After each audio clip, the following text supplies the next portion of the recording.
Come walk around Queen Mary's Rose Garden with me. It's in Regent's Park and it was actually named after the wife of King George V in 1932 when it was first opened to the general public.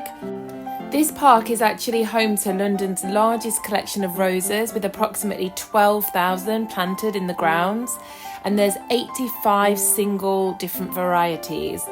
I will say that some of them look healthier than others, some of them have a troubling year. Roses can be a bit like that. Sometimes they struggle or pick up some diseases, and there's certain beds that definitely didn't do as well as some of the other beds, but overall it's an absolutely stunning display, definitely worth a visit.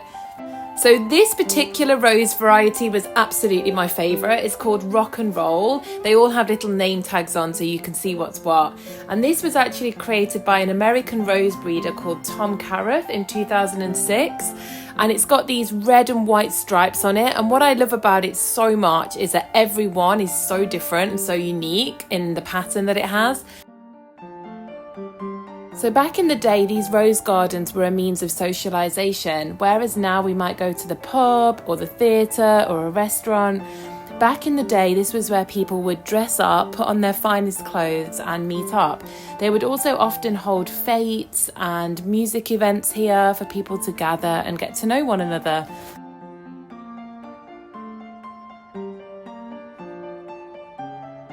So Queen Mary's Rose Garden is essentially split into 4 different sections.